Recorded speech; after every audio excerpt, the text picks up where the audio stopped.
అనుదినమన్న శ్రోతలకు మన ప్రభువును రక్షకుడై ఉన్న యేసుక్రీస్తు యొక్క సరిసాటి లేని మహా గొప్ప పరిశుద్ధమైన నామమునందు శుభములు. నేడు 2024 సంవత్సరం మే మాసము 19వ తారీఖు ఆదివారం నాటి ధ్యానాంశము.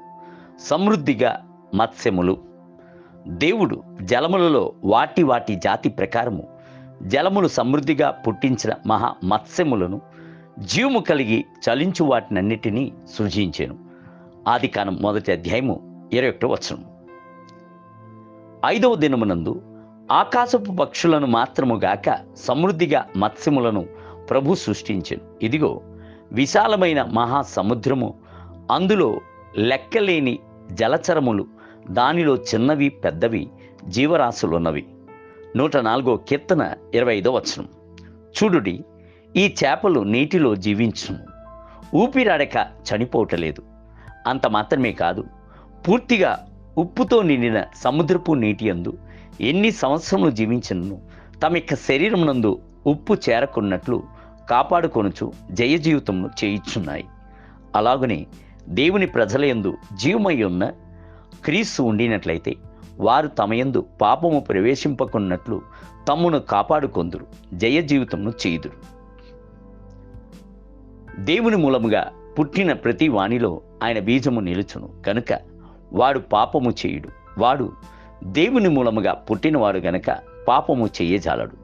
యోహాను రాసిన మొదటి పత్రిక 3వ అధ్యాయం 9వ వచనం. అట్టి పరిశుద్ధ జీవితము మీ యందు కలదా? అంత మాత్రమే కాదు, చేప ఎంతగా ప్రభునకు లోబడుచున్నది అను సంగతిని ధ్యానించి చూడుడి. లోబడిని యోనాకు పాఠమును నేర్పించుటకు ప్రభు ఒక చేపని ఏర్పరచుకొనెను. యోనాను మృంగవలనని యెహోవా గొప్ప మత్స్యమును ఒకటి నియమించుండెను అని బైబిల్ గ్రంథము సెలవిచ్చున్నది. అట్టి చేప కడుపులో యోనా రాత్రింబగళ్ళు 3 దినములు ఉండెను.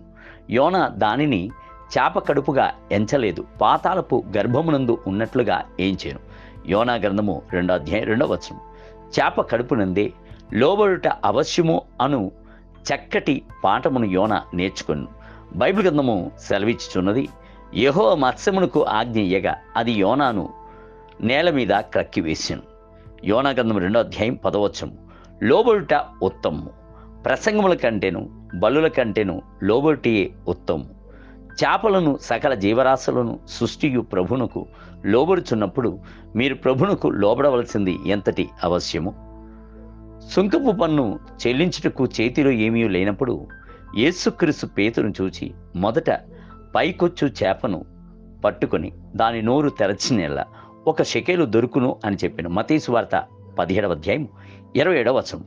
ఆ షెకెలును నోట ఉంచుకొని ఆ చేప ఎంతసేపు పేతురు కొరకు కనిపెట్టుకొని ఉండవలెను.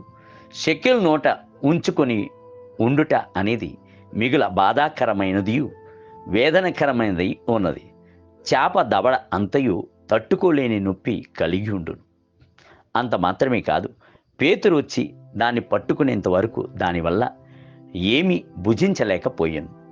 చేపకు సంపూర్ణమైన ఉపవాసం. దేవుని బిడ్డలారా, ప్రభు చేపలన్నిటినీ మీ కొరకే సృష్టించి ఉన్నాడు. ఆహారము కొరకు వాడవట మాత్రముగాక విధేయతతో దేవుని చిత్తమును చేయవలసిన ఆవశ్యతను ఈ చేపలు ఎంత చక్కగాను నేర్పరితనముగాను మనకు నేర్పించుచున్నాయి.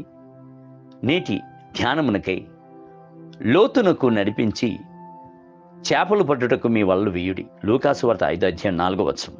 నేటి వేద పఠనము ఉదయము మొదటి దినవృత్తాంత గ్రంథములు 7, 8 మరియు 9 అధ్యాయములు.